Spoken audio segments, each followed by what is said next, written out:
Bonjour et bienvenue à la deuxième partie du cours portant sur le protocole de la recherche prévu dans le cadre de la préparation d'un mémoire de master en architecture. Comme nous l'avons déclaré à la fin du dernier cours, cette deuxième partie va porter sur ce que nous avons convenu d'appeler l'appareil épistémologique de la recherche et qui regroupe les points suivants. La reformulation de la problématique, la définition des concepts, l'élaboration du corps des hypothèses, la précision des objectifs, l'état de l'art et la précision de l'approche ou de la stratégie d'investigation. Nous commencerons par le premier point de ce cours, c'est-à-dire le sixième du protocole de la recherche, à savoir la reformulation de la problématique.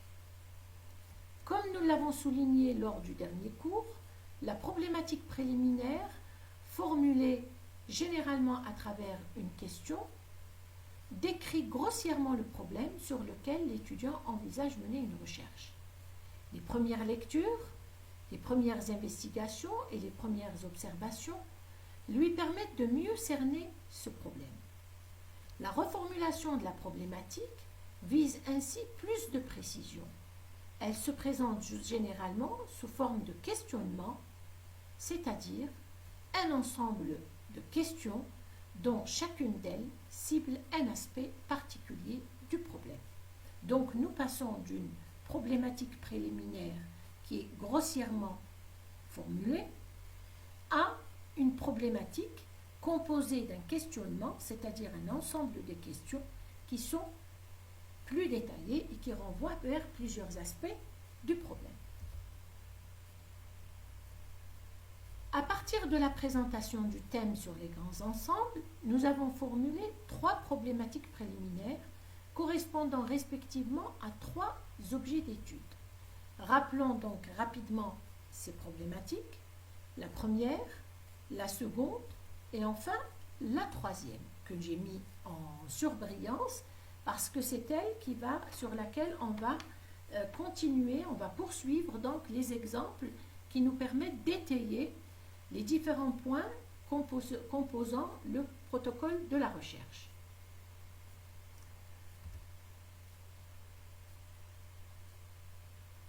Cette problématique donc est la suivante, la problématique préliminaire. Les grands ensembles souffrent-ils d'un manque d'urbanité? Comment peut-on en mesurer le degré et quels sont les moyens qui permettraient de le rehausser, c'est-à-dire de rehausser ce degré d'urbanité? Avant de passer à la reformulation de la problématique, remarquons que la formulation d'une problématique d'un mémoire de master en architecture renvoie vers une part de fondamental, une part d'empirie et une part d'action. La part du fondamental,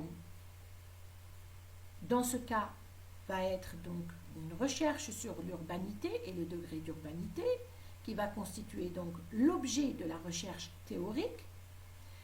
La part de l'empirie, ça va ramener donc la réflexion sur les grands ensembles et la mesure du degré d'urbanité.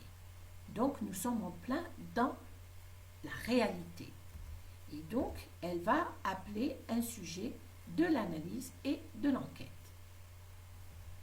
Une part d'action, puisqu'on se pose la question sur les moyens de rehausser ce degré d'urbanité, et donc l'action qui va se traduire à travers le projet d'architecture.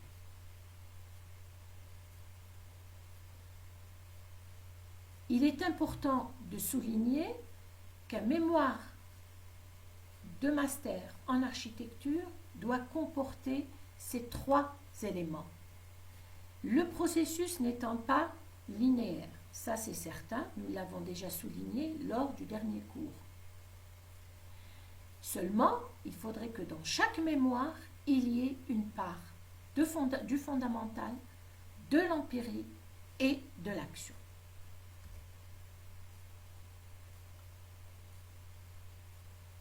Donc, cette problématique, comment on va la reformuler? On va la reformuler à travers une question centrale et des questions connexes.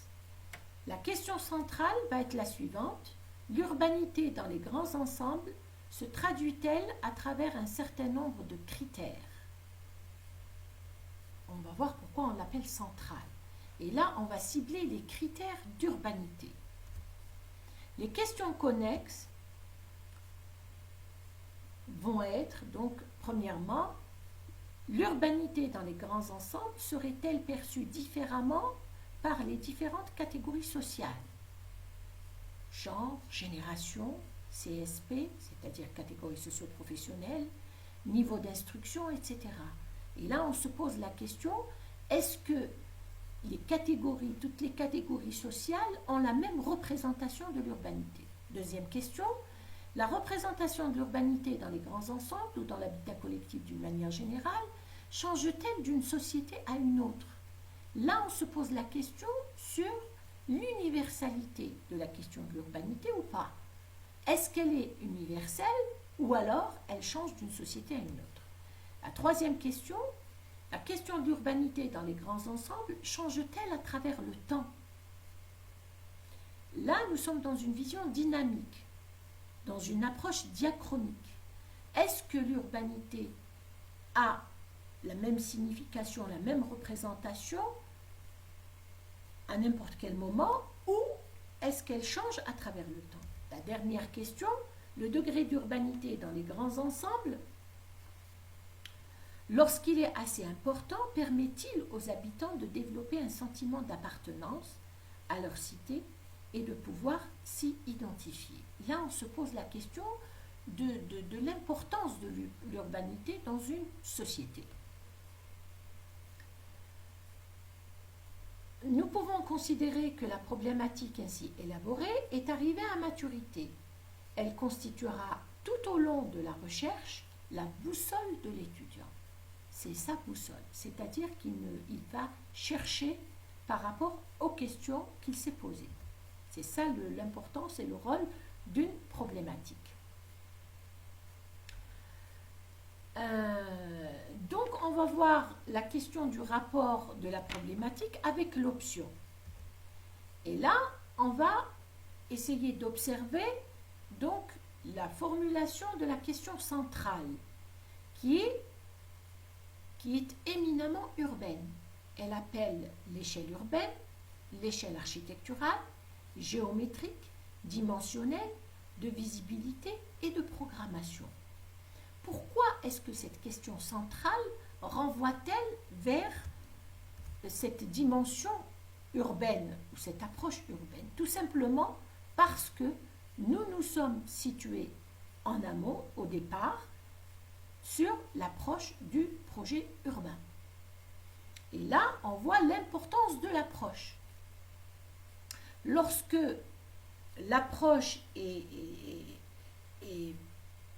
fonctionnelle, si vous voulez, si elle est active dans la réflexion, ça veut dire que la problématique que l'on se pose va être centrée sur l'approche.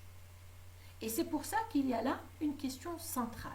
Les questions connexes sont entrées à d'autres échelles épistémologiques, la représentation sociale, la perception, l'évolution, c'est-à-dire l'approche diachronique. Et là, on se pose la question pourquoi? Tout simplement parce que le projet d'architecture est, comme nous le précise Giorgio Grassi, un acte de synthèse par excellence. Parce que l'architecture et la ville sont conçues et façonnées par et pour l'humain. Donc, on ne peut pas écarter ces dimensions. Même si une dimension prime sur une autre, ça ne veut pas dire que l'autre va complètement s'éclipser. Donc, avec cette question centrale, nous avons un rétrécissement de l'espace mental de l'architecte, puisqu'on va s'intéresser beaucoup plus à un certain nombre d'échelles qu'à d'autres échelles. Donc, ce rétrécissement de l'espace mental est une exigence méthodologique dictée par l'option, qui traduit une situation d'école et non une situation de réalité du projet d'architecture. Ça, c'est très important. À partir du moment où l'enseignement a choisi le travail du projet d'architecture, le PFE, à travers des options, nous devons accepter cette réalité. Alors, nous passons donc au 7e point du protocole de la recherche, la définition des concepts. C'est quoi les concepts? Donc, ce sont les mots-clés sur la base desquels se sont construits le thème, l'objet d'étude et la problématique. Ça, c'est fondamental. Donc, il ne s'agit pas d'énumérer une infinité de concepts, il s'agit seulement de se limiter aux concepts qui sont fondamentaux dans l'élaboration du thème, de l'objet d'étude et de la problématique. Et c'est pour cela qu'on les limite à au nombre de 5. Ils doivent être au nombre de 5. Leur définition doit se faire d'abord selon le dictionnaire, c'est-à-dire qu'ils doivent être définis d'abord en tant que vocable, en tant que terme, en tant que mot. Ensuite, ils vont être définis en tant que concept à travers les différentes références, les différents auteurs. Si on prend donc l'exemple, on continue avec l'exemple du cours, à travers le thème, l'objet d'étude et la problématique que nous avons déjà présenté, nous déduisons 4 concepts clés, qui sont donc le grand ensemble, l'urbanité, sa définition, ses critères, sa représentation, l'espace d'identification, c'est quoi un espace d'identification? C'est quoi le sentiment d'appartenance? Donc ce sont des concepts sur lesquels nous devons travailler et que nous devons comprendre de façon approfondie. Le 8e point, qui est donc l'élaboration du corps des hypothèses, est un point essentiel. Nous avons défini lors du dernier cours les hypothèses comme étant des réponses provisoires aux questions de la problématique. C'est des réponses provisoires. Ceci n'est pas valable uniquement à l'architecture, c'est valable dans tous les domaines scientifiques. Toujours, dans toutes les découvertes, on commence par supposer ce qu'on ne vérifie que dans la suite. Ça, c'est valable pour toutes les disciplines. Une hypothèse est un énoncé qui prédit une relation. Il la prédit, c'est-à-dire qu'il la prévoit à l'avance, entre deux ou plusieurs termes, entre deux ou plusieurs éléments d'une réalité. L'hypothèse demande à être vérifiée dans la réalité et, en ce sens, représente le support de la démarche scientifique. Donc, effectivement, à partir du moment où nous avons élaboré notre hypothèse, nous allons nous atteler à la vérifier, donc la confirmer ou l'infirmer. C'est dans ce sens qu'elle devient support de la démarche scientifique. L'hypothèse doit être formulée de façon simple, claire, elle doit être rédigée sous forme affirmative et enfin, elle doit relier deux variables indépendantes et dépendantes. Ce sont les éléments dont on parle dans la définition de l'hypothèse, les termes ou alors les éléments.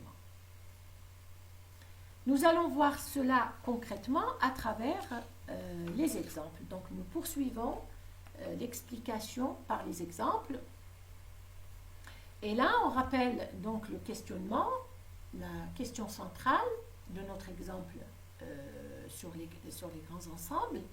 L'urbanité dans les grands ensembles se traduit-elle à travers un certain nombre de critères? Si oui, lesquels? Donc ça, c'est la question centrale. Cette question centrale, on a prévu un corps d'hypothèses pour la développer et donc qui sont à vérifier. Parce que les critères sont nombreux et donc on ne peut pas faire appel uniquement à une seule hypothèse. La première hypothèse l'urbanité est tributaire d'une lisibilité de l'espace urbain. Là, on voit que c'est un énoncé simple, clair, la forme est affirmative et elle est construite avec une variable dépendante et une variable indépendante. Indépendante et dépendante, ça veut dire que la lisibilité constitue un facteur, un critère important dans la définition du degré d'urbanité. Et donc, c'est dans ce sens que le degré d'urbanité va dépendre de la lisibilité. Donc là, c'est la première hypothèse. Deuxième hypothèse, l'urbanité s'améliore avec la diversité des fonctions urbaines, c'est-à-dire la mixité fonctionnelle. Là encore, l'énoncé est simple, clair, forme affirmative, composée d'une variable dépendante et d'une variable indépendante. Ça veut dire que l'urbanité, le degré d'urbanité, dépend de la mixité fonctionnelle. On peut prétendre un haut degré d'urbanité lorsqu'on a, par exemple, à la fois le logement, l'administration, la culture, le loisir, etc. Mais là, c'est une hypothèse à vérifier. Ce n'est pas une vérité qui a déjà été vérifiée.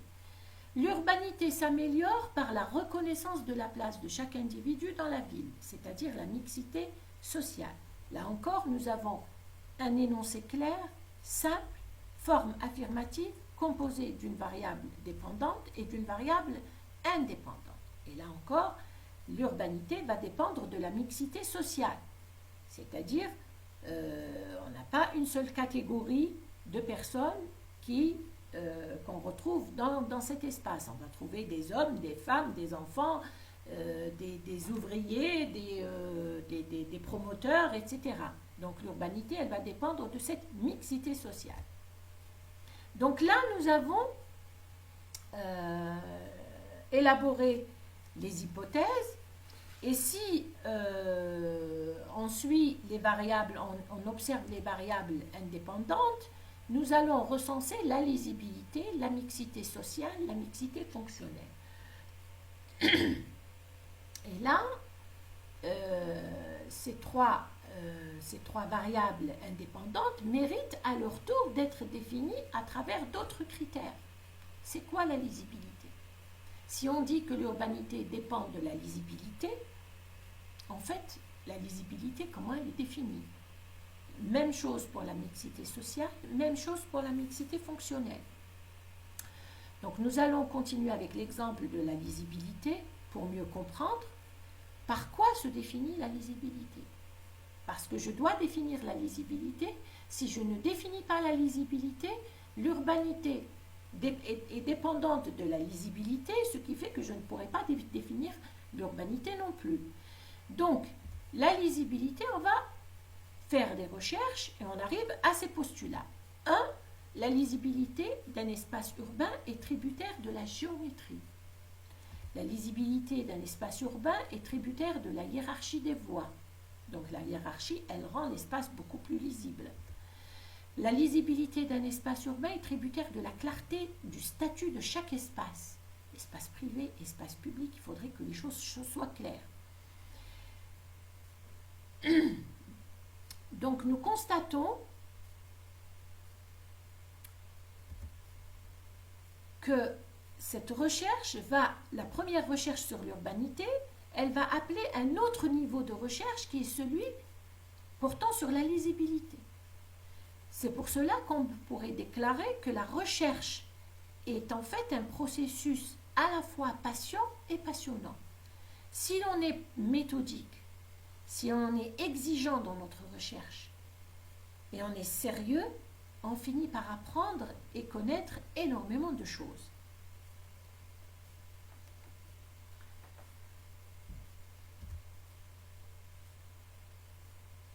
On peut continuer donc avec les hypothèses relatives aux questions connexes qu'on peut énumérer rapidement. Alors, à la première question connexe, on propose cette hypothèse. La représentation sociale de l'urbanité change en fonction du genre, des générations, des catégories socio-professionnelles, et des niveaux d'instruction. C'est une hypothèse qui reste à vérifier. Et donc nous pouvons procéder au même développement que nous avons fait pour le corps des hypothèses de la question centrale. Deuxième hypothèse qui découle de la deuxième question connexe, l'urbanité dans les grands ensembles est une notion fondamentalement sociale. Elle change d'une société à une autre. Donc elle ne peut pas prétendre à une universalité. Et ça reste à vérifier. L'urbanité dans les grands ensembles est une notion dynamique. Elle évolue à travers le temps. Ça veut dire que l'urbanité n'a pas de définition figée. Elle évolue avec l'évolution de l'être humain. Enfin, une dernière hypothèse, le haut degré d'urbanité d'un grand ensemble renforce le sentiment d'appartenance et d'identification chez les habitants. Ça veut dire quoi? Ça veut dire que lorsqu'on a un grand ensemble avec un certain niveau d'urbanité, les gens vont tout de suite l'adopter, ils vont considérer qu'il est leur, et ils vont avoir ce sentiment d'appartenance et d'identification à leur espace. Nous constatons que les hypothèses sont rédigées toujours à la forme affirmative, qu'elles sont simples, claires et qu'elles relient au moins deux variables, la première dépendante et la deuxième indépendante. Nous passons donc au 9e point du protocole de la recherche, c'est-à-dire la précision des objectifs. Les objectifs précisent le pourquoi de la recherche, c'est-à-dire la finalité de cette entreprise scientifique. De même que la problématique et les hypothèses, les objectifs ne peuvent pas être correctement formulés qu'après l'étude préliminaire portant sur l'objet d'étude et donc en rapport avec la problématique et en rapport avec le thème. Donc les premières recherches, ce sont les premières lectures, les premières discussions et les premières observations. Nous ne cesserons pas de le préciser et de le rappeler parce qu'il serait pas du tout efficace d'essayer de travailler comme ça à partir de connaissances personnelles. Il faut toujours une recherche préliminaire pour pouvoir mettre au point ces points du protocole de la recherche. Donc, pour continuer avec le même exemple, les objectifs que nous sommes assignés, le but de cette recherche est d'identifier les problèmes d'ordre morphologique dont souffrent les grands ensembles. Donc, il ne s'agit pas là de répondre à la problématique, mais d'avoir des objectifs, c'est-à-dire un objectif, il est lointain, il vise assez loin. Deuxième objectif, le but de cette recherche est de comprendre les mécanismes d'identification d'une société à l'espace habité. Troisième objectif, l'ultime finalité de ce travail est de pouvoir réunir un maximum de données sur l'espace, sur la relation de l'individu et du groupe social à son espace habité, sur le rapport à la vie, aux fins d'intervenir dans le cadre d'un projet. Et là, nous sommes dans un objectif, d'action. Voilà, donc le 10e point, qui est l'état donc de l'art, ou l'état de la question, qui est aussi important. Et là, il nous renvoie vers plus de lectures. Comme nous avons fait les lectures préliminaires pour les premiers points, là, on va aller vers des lectures plus larges pour élargir l'horizon, notre horizon de la recherche. Alors, ne jamais commencer une recherche du niveau 0. Ceci est la devise. Savoir ce qui a été fait dans d'autres contextes par rapport à la problématique posée, connaître les auteurs de référence ou reconnus dans le domaine qui ont abordé cette question et connaître leurs thèses respectives est plus que nécessaire. Pourquoi? Cela permet donc d'économiser des efforts et d'éviter des détours. Effectivement, s'il y a un savoir constitué par rapport à la problématique que nous nous sommes posée, il n'y a pas de raison de le mettre de côté et de commencer à partir du néant, de zéro. Et ça permet également de constituer une idée personnelle, c'est-à-dire à partir du moment où on a beaucoup de lectures, donc on a beaucoup d'avis, beaucoup de représentations, on peut se faire notre propre représentation. Et cette propre représentation, elle se fait par le biais d'une synthèse. On parle d'une première synthèse parce qu'il s'agit de la synthèse de la partie théorique. Et donc cette synthèse, ce n'est pas le résumé, c'est une synthèse. On verra dans le prochain cours comment on peut élaborer une synthèse.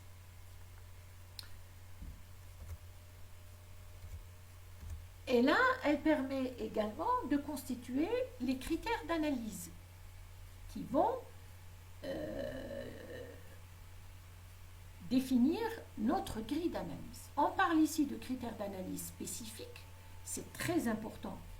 Le terme spécifique est très important dans ce propos, parce qu'il s'agit des critères dégagés à partir de notre recherche qui émanent du thème, du projet, de l'objet d'étude et de la problématique.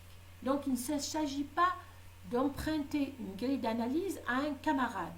Il s'agit de dégager des critères d'analyse qui vont constituer notre grille d'analyse et qui sont directement liés au thème, à l'objet d'étude et à la problématique. Donc cet état de l'art va nous permettre également de spécifier les autres moyens d'investigation à part donc l'analyse architecturale et l'analyse urbaine. Ces moyens d'investigation que nous allons voir justement à travers ce dernier point, le dernier de ce cours, la précision de l'approche ou la stratégie donc d'investigation.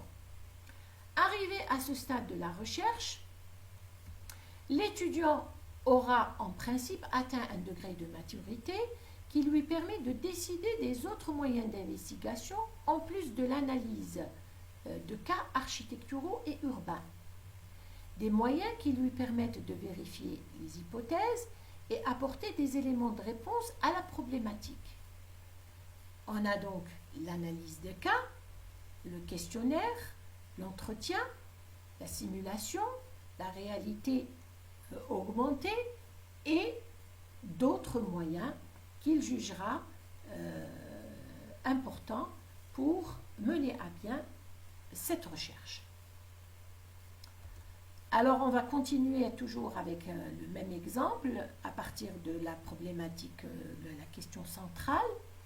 Et nous avons constaté que la question centrale de la problématique était éminemment urbaine. Et donc, pour les moyens, puisque nous sommes à la recherche des moyens et de l'approche d'investigation, pour les moyens, on va faire appel à l'analyse morphologique. Pour les questions connexes, les autres questions, il est clair qu'elles font appel à une enquête de type sociologique ou de type socio-spatial. Donc là, ce sont les moyens qu'on doit réunir pour mener à bien notre recherche. Donc nous arrivons là à la fin de cette deuxième partie. On se fixe rendez-vous donc pour le prochain cours, c'est-à-dire la troisième partie du protocole de la recherche, qui va porter donc sur des moyens d'investigation, les résultats, la synthèse et le positionnement théorique. Donc on se donne rendez-vous la semaine prochaine et je vous dis à très bientôt et portez-vous bien.